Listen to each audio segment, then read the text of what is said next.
Chi ha la possibilità di avere un angolo di terra, fosse anche un vaso sul balcone e poterci coltivare qualcosa, è una persona fortunata. In questo video ti darò alcune idee semplici per sfruttare al meglio la bontà delle verdure dell'orto e se non hai il tuo angolo di produzione non importa, potrai farle comunque e godertele a tavola.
Quando l'olio è bello caldo, buttiamo dentro una cucchiaiata di impasto per volta. Possibilmente cerchiamo di fare le polpettine tutte uguali.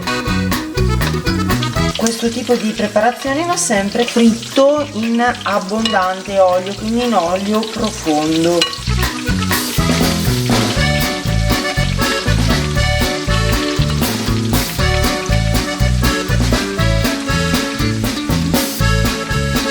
È molto importante rigirarle queste frittelline, così verranno belle dorate da tutti e due i lati. Quando sono di questo colore anche sotto saranno pronte da scolare. Naturalmente i pisellini che si sono separati non è un problema, noi tiriamo su tutto e poi mangeremo tutto.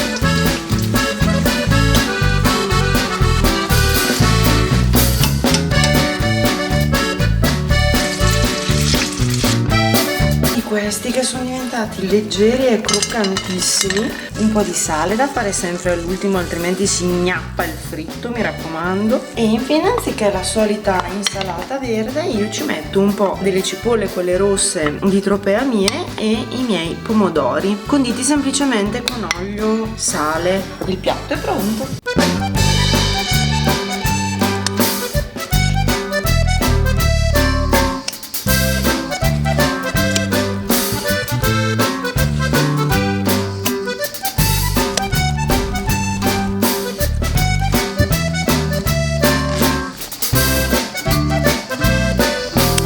Poi vi voglio far vedere questa varietà di pomodorino stranissima che quando matura è così, ma prima è nera, che è una roba strana. Sono questi.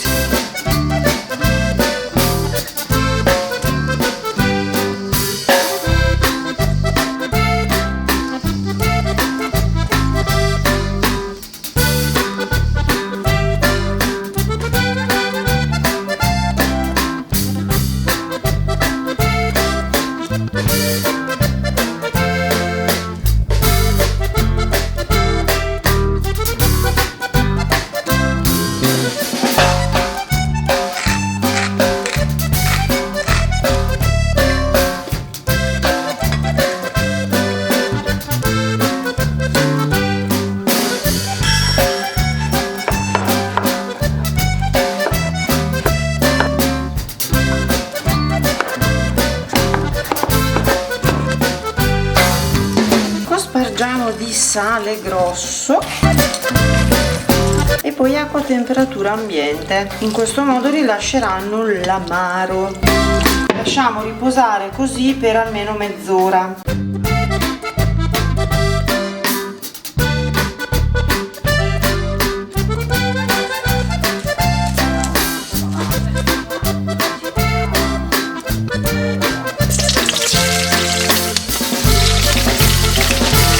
Lasciamo ferme per 2-3 minuti, poi mescoliamo e andiamo avanti così finché non saranno belle tenere.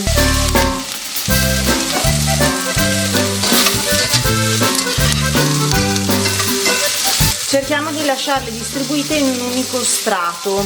Quando saranno belle morbide le tiriamo giù e le mettiamo su carta assorbente. Poi a me, visto che non ci sono state tutte, faccio un altro giro con quelle che rimangono. Oggi è talmente caldo che il lardo si scioglie da solo. Distribuiamo le melanzane, mi raccomando che siano un po' raffreddate o sciogliamo completamente il nostro lardo. Se vi avanzano dei pezzetti di melanzana fritta li potete usare ovviamente per condire la pasta il giorno dopo con un po' di sughetto di pomodoro. Adesso mettiamo qualche pomodorino giusto per rinfrescare.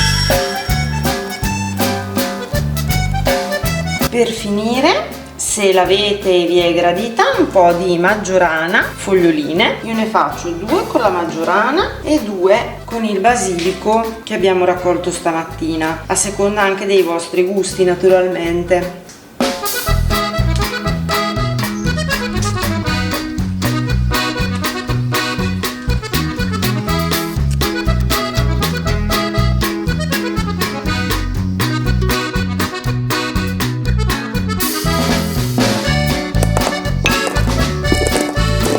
Lo pesto leggermente il pepe perché così gli lascia più sapore. Per il liquido nel quale dobbiamo scottare i cetrioli mettiamo sale e zucchero e il nostro pepe e portiamo a bollore. Per il liquido di governo invece mettiamo l'aceto, lo zucchero, chiodi di garofano e pepe misto un po' pestato che dà un po' di aroma e poi qualche fogliolina di alloro. Anche questo copriamo e portiamo a bollore. Il liquido di governo è arrivato a bollore, quindi possiamo spegnere e lo lasciamo raffreddare un po'. I cetriolini che abbiamo tenuto da parte nel tempo in frigorifero, così man mano ne possiamo prendere un quantitativo unico e lavorare meno. Li laviamo bene, attenzione perché pungono molto questi da sottaceto. Questi grandi mi sono scappati mentre eravamo sui Pirenei, sono diventati così, ma chiaramente li ho raccolti lo stesso e poi adesso vi faccio vedere come si fa. Quando il nostro liquido per scottare i cetrioli arriva a bollore, togliamo il coperchio. Mi raccomando di non sniffare l'aceto perché vi ribalta.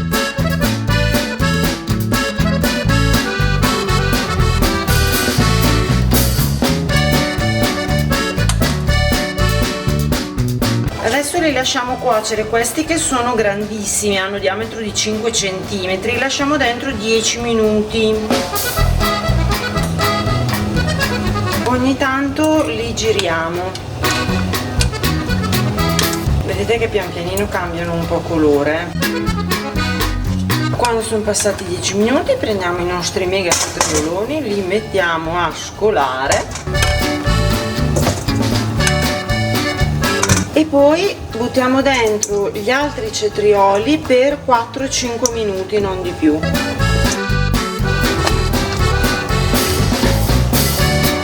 Quando anche gli ultimi cetriolini saranno scottati, li prendiamo, spegniamo il fuoco ovviamente e li mettiamo sempre a sgocciolare. Per questi cetrioli un po' più grandi provvediamo a tagliarli in 4 spicchi.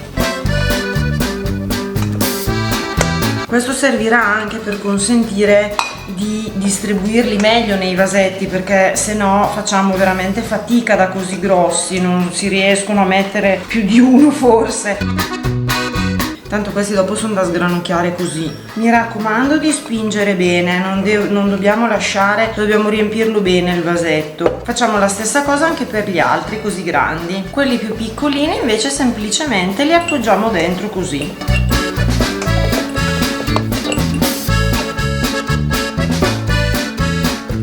Poi andiamo a recuperare un imbuto con il filtro. Qui abbiamo il nostro liquido di governo pronto.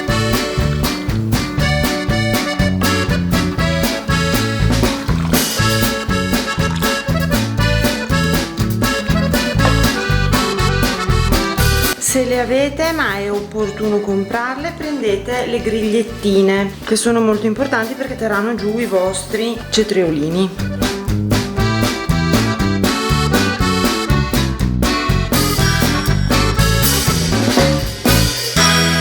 Usate un apriscatole ma al contrario, quindi per chiudere le scatole anziché aprirle.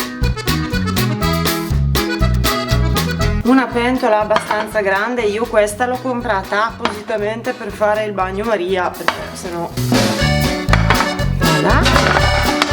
E poi acqua.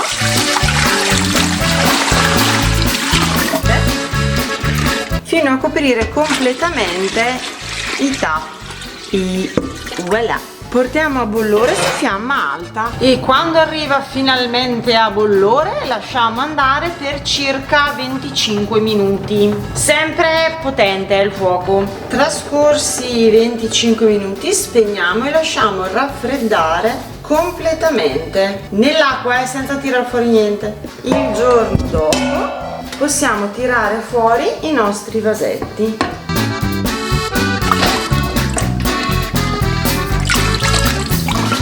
Controlliamo che si sia fatto bene il sottovuoto, quindi quando pigiamo sulla superficie del coperchio non deve fare clic clac, ma esserci l'incavo come in questo caso ed essere fermo, quindi il sottovuoto si è formato in modo corretto. Asciughiamo i nostri vasetti e poi scriviamo nome e cognome, quindi la data e il contenuto del vasetto, e riponiamo anche per 2 anni in dispensa al buio, al fresco ovviamente. Grazie per aver guardato il video e vi ricordo che su questo canale ci sono 2 contenuti a settimana, quindi ricordate di attivare la campanellina delle notifiche per non perderli. Grazie, alla prossima, ciao!